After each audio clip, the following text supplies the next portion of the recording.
Salut à tous et bienvenue dans cette nouvelle vidéo. Comme vous pouvez le voir, je suis accompagnée de... Moi.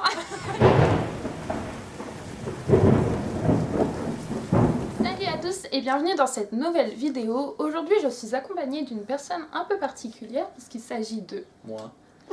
Donc ce mois c'est Geoffrey et vous l'avez peut-être déjà vu sur une de mes vidéos YouTube puisqu'elle a déjà fait une première apparition sur la chaîne. Donc c'est mon mari et aujourd'hui il est venu spécialement pour faire une vidéo bien particulière. Du top 5 de mangas que j'ai en ma possession. Voilà. Donc je vous préviens tout de suite que je n'ai pas ni Dragon Ball, même si je suis très fan comme vous le voyez. Je n'ai pas Naruto et je n'ai pas non plus Fairy Tail et bien d'autres, je pense que vous aurez... compris. Voilà. Donc du coup, comme vous l'avez compris, c'est un top 5 de manga, puisque comme vous le savez tous, moi je lis énormément de romans et très peu de mangas, et comme je sais que beaucoup sur la chaîne voulaient des détails sur les mangas que je vous présente parfois dans les book hauls, je lui ai proposé de venir sur la chaîne et de vous présenter du coup le top 5 des mangas qu'il a dans sa bibliothèque et qu'il a très apprécié. Donc c'est parti. Donc je vais vous expliquer plutôt comment on va procéder dans cette vidéo. Donc Geoffrey va vous présenter le top 5, donc du 5e au premier, parce qu'il faut savoir que cette fois-ci le 5e est bien en 5e position, etc. C'est voilà, par préférence. C'est ça? Oui, par préférence, on va dire ça comme ça. Donc du coup, il va vous présenter du 5e au premier, il va vous dévoiler les titres, et moi pour ma part, je vais vous présenter la catégorie, combien de tomes sont sortis, si c'est des sagas terminées ou pas, et c'est tout. Je crois que j'ai fait le tour pendant que lui, après, vous présentera le résumé du manga. C'est qui commence? Ça enregistre. Ah ok. Donc, en 5e position, on va commencer avec... Reborn. Donc Reborn est aux éditions Glénat, qui est une édition française. Il contient 42 tomes et il faut savoir que c'est une saga terminée. Pour ceux que ça intéresse, c'est 42 tomes et ça sera fini jusque là. Nous on a commencé au tome 30 puisque nous on a regardé l'animé qui est très fidèle au manga papier. Là-dessus ça ne craint absolument pas. Donc on a commencé l'animé, on a repris sur la moitié du tome 30 à peu près. C'est ça, parce que et du coup c'est sur papier, c'est une pause normalement animée qui a toujours pas été repris. Et du coup la suite sur papier à partir du milieu du tome 30. Voilà, et du coup on a continué jusqu'au tome 42 pour connaître le fin mot de l'histoire. Donc Geoffrey va vous parler du résumé du manga et par la suite de son avis, ce qu'il a aimé plus ou moins dans ce manga.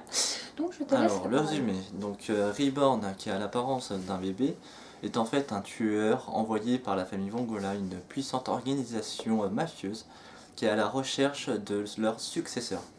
Reborn du coup voyage au Japon pour devenir le tuteur de Tsunayoshi Sawada, un lycéen passé minable, loser, malchanceux, qui est malgré lui amoureux de la belle Kyoko, la fille la plus populaire du lycée.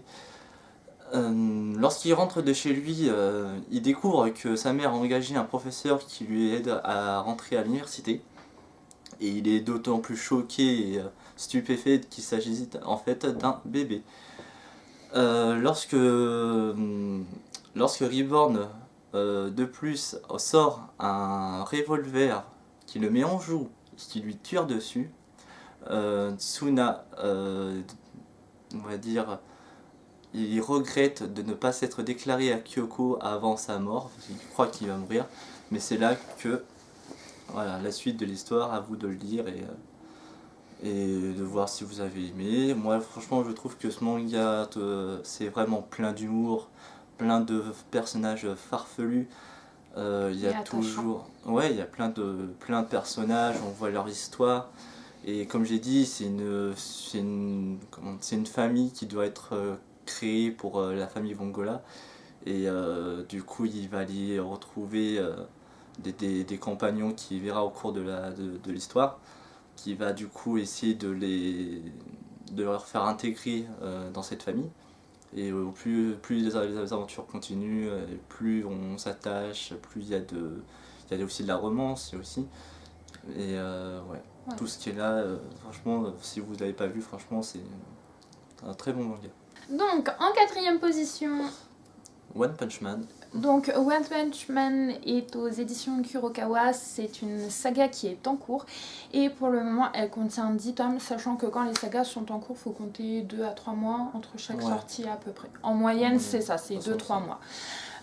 Donc voilà, il n'y a rien d'autre à dire à part qu'un animé est sorti également sur ce manga. Seulement la saison 1 qui est sortie, alors sur Netflix, ça je sais. Sinon, je ne sais pas trop après en streaming. Il me semble qu'il y a je pense qu'il y a sur d'autres chaînes aussi, tu sais, les chaînes manga animées spécialisées. Game One, tout ça. Ouais, des trucs Moi comme je suis pas sûr. Donc voilà, je te laisse prendre la parole pour le résumé.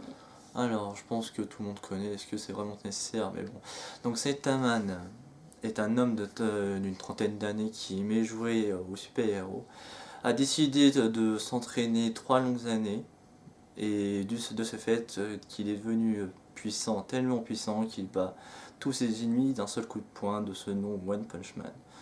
Ce que j'ai aimé de ce manga, en fait c'est plutôt l'histoire. J'aime bien plutôt l'histoire, le fait que voilà, il n'est pas encore connu, qu'il cherche à être connaître. Du coup voilà, il essaye d'être connu dans le monde via un classement des super-héros. Et le fait, voilà, c'est aussi un peu rigolo, le fait que ce soit un peu, comment dire, non c'est juste voilà. C'est un peu un anti-héros en fait. Des Bah, premiers épisodes que j'ai vus, c'est un peu le gars un peu c'est un peu simplé, un peu. C'est ça, c'est et un puis en fait, du coup, ces situations, c'est des situations comiques à la fin. Donc, oui, c'est ça, c'est beaucoup de second degré. Voilà, plein de personnages farfelus aussi, que ce soit les êtres humains que les monstres. Donc non, tout c'est bien, ça tue. Bon, je vais pas nous spoiler, mais quand on voit un certain King qui est le premier super-héros du classement, et on voit comment il est, on le voit pas du tout de cet œil-là. Donc voilà, je vais pas en dire plus, mais ouais, franchement, un bon manga aussi. On entre enfin sur le podium avec en troisième position. Le numéro 3, peut-être une petite surprise, À l'assaut du roi. C'est un manga qui ne doit pas être très connu, non, je pense. Justement, c'est pour ça que je l'ai mis, parce que justement, je ne vais pas mettre tous ceux qui connaissent sont les plus connus. Et c'est vrai que celui-ci, c'est vraiment une grosse surprise. Donc, À l'assaut du roi est constitué de 4 tomes uniquement, donc c'est une saga très courte.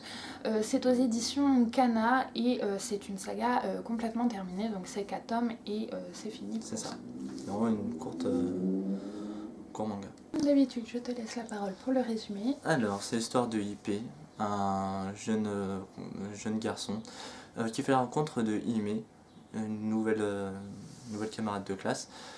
Du coup, qui lui fait connaître le monde des échecs.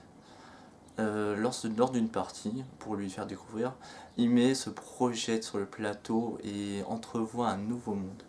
Il est tout de suite charmé par le jeu. Malheureusement, Hime déménage d'ici sous peu, quelques jours en fait, et décidé de se retrouver dans un tournoi. Et du coup qui lui donne comme objectif de devenir grand maître. C'est le titre des maîtres d'échecs. Malheureusement, du coup, il continue à jouer, mais vu qu'il habite sur une petite île, il ne trouve pas beaucoup d'adversaires. Malheureusement, c'est peu connu dans le pays japonais. Du coup, son professeur lui transmet un prospectus d'un club d'échecs hors de son île. Pardon. Du coup, il demande à ses grands-parents, parce qu'il vit avec ses grands-parents, de l'emmener directement. Et c'est là qu'il fait la connaissance de Ren. C'est le premier enfant du même âge qui joue aux échecs. Et de suite, il voulait jouer avec lui. La seule différence avec lui, c'est qu'il est le champion junior national. Voilà.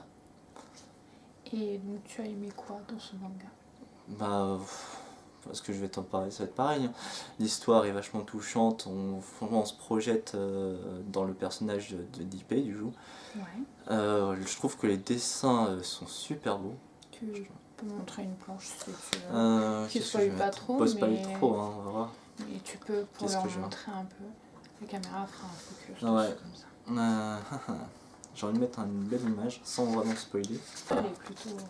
Voilà, comme je disais, il entrevoit un nouveau monde lorsqu'il joue. Voilà, donc en fait il se projette un peu dans son imagination. Ouais. Voilà. C'est ça. Et du coup, c'est comme ça qu'il joue, en faisant des stratégies, justement, en laissant son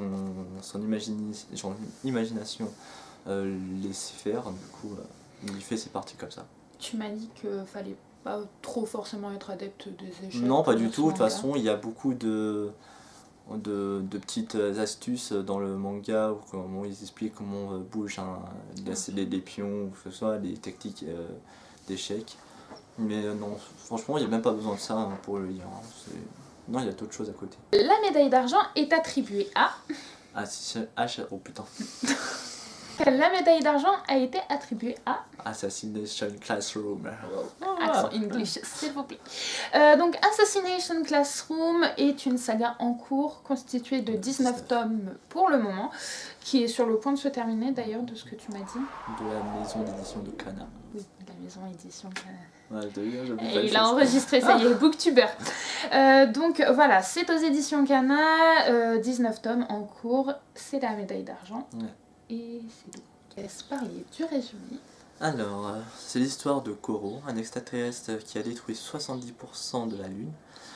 Par la suite, qui arrive du coup sur la planète Terre, qui a l'intention de la détruire durant cette année, qui sera le prof principal de la classe 3E. Et c'est une classe spéciale parce que les élèves deviendront des assassins en herbe. Voilà ce que je peux dire. Tu as aimé quoi dedans? Je vais encore me répéter, mais l'histoire est... il y a plein d'actions. L'histoire est attrayante, on dit ça? Attrayante, hein, c'est ça. Attrayante. Que voilà, on s'attache, que ce soit tout d'abord les élèves, parce qu'on verra quasiment le passé de chaque élève. Enfin, chaque élève va être... On va avoir un flashback. Ouais, mais vraiment ça va être très détaillé sur leur passé de chaque élève. Par la suite, Koro, on va l'apprendre plus ça avance et plus on va l'apprendre à connaître et plus du coup, bien sûr, on va s'attacher à lui. Ouais, franchement, c'est toujours en cours. Je pense que c'est bientôt terminé. Parce que voilà, où on en est dans le manga, c'est bientôt la conclusion. Mais ouais, très très bon manga. Donc pareil, vous pouvez retrouver ce manga sous forme d'animé. Nous on l'a sur Netflix. Ouais. Mais après, je ne sais pas s'il est disponible sur d'autres chaînes, mais en tout cas sur Netflix, il est. Donc, Geoffrey a décidé d'innover pour cette fin de top 5. Ouais. Donc, on va tout simplement faire un petit jeu avec vous. Donc, si vous voulez participer avec nous, ça sera dans les commentaires, en dessous de la vidéo.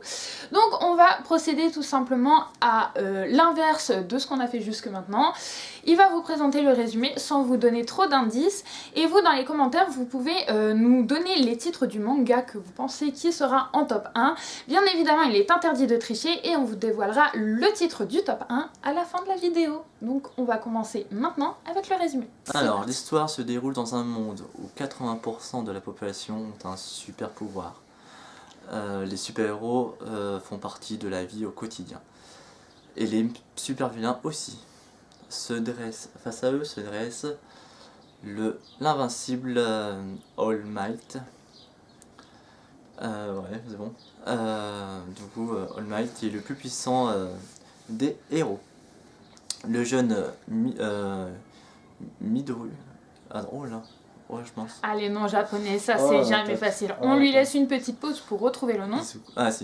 Alors, le jeune Izuku Midoriya en est un fan absolu.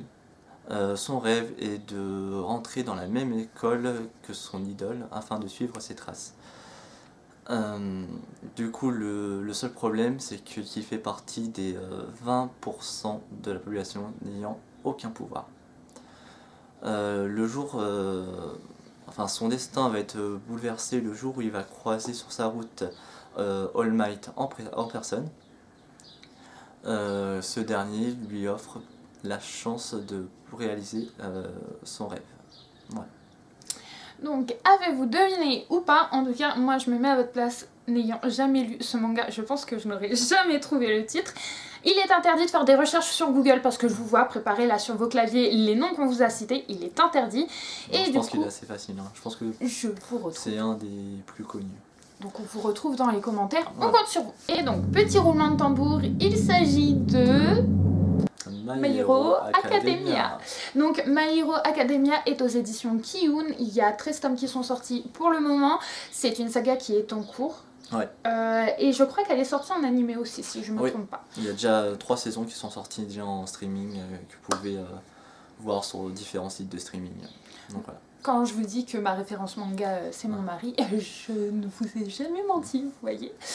Qu'as-tu aimé dans ce manga du coup? On va terminer sur cette note là. Là je vais être un peu original parce que alors c'est pas vraiment l'histoire qui m'a le plus accroché, mais le fait voilà, que voilà, ça déborde d'action, un petit peu un peu sentimental envers Izuku, malheureusement qui faisait partie des 20% qui n'avaient pas de pouvoir. Du coup c'est vrai que voilà, en se mettant à sa place c'est très frustrant pour lui. Mais voilà, comme j'ai dit précédemment, avec All Might qui lui donne peut-être sa chance de réaliser son rêve, on voit après par la suite que voilà, il y a beaucoup de surprises, beaucoup de retournements de situation voilà, concerne lui mais aussi son entourage. Voilà, et du coup, voilà, on n'a pas le temps de s'ennuyer, j'en ai même eu des frissons vachement. Moi qui aime pourtant, enfin je lis les mangas mais bon, voilà, j'ai pas la même, c'est pas la même sensation voilà, qu'à l'image. Mais ouais, franchement c'est une simple tuerie quoi. Pourtant c'est un que j'ai pas accroché au début. On m'a vraiment demandé de le lire, enfin on m'a beaucoup, comment on peut le dire, on m'a incité justement à le lire, et au début je n'étais pas accroché, mais au fur et à mesure des tomes c'est vrai que voilà, on se rend même pas compte qu'on le lit, voilà, du coup c'est une vraie surprise aussi, parce que je m'attendais pas à ça. Donc voilà, c'en est tout pour cette vidéo, j'espère qu'elle vous aura plu. Si ça vous plaît ce genre de top 5 spécial manga, on pourrait peut-être essayer de voir pour en faire un à 2 versions BD, ou avec ton flop, on en parlait tout à l'heure pendant le tournage. Peut-être un flop des mangas. Il y en a. Donc voilà, si vous avez aimé, on vous retrouve dans les commentaires sous la vidéo pour vous répondre, pour parler. Si vous avez des questions pour les mangas, je lui transmettrai et il vous répondra, il n'y a pas de souci. On n'oublie pas les pouces bleus, les partages, les abonnements. N'oubliez pas la petite cloche aussi pour recevoir les notifications de la chaîne YouTube. Nous, on vous embrasse tout plein. De très gros bisous et passez de belles lectures. Bisous. Salut!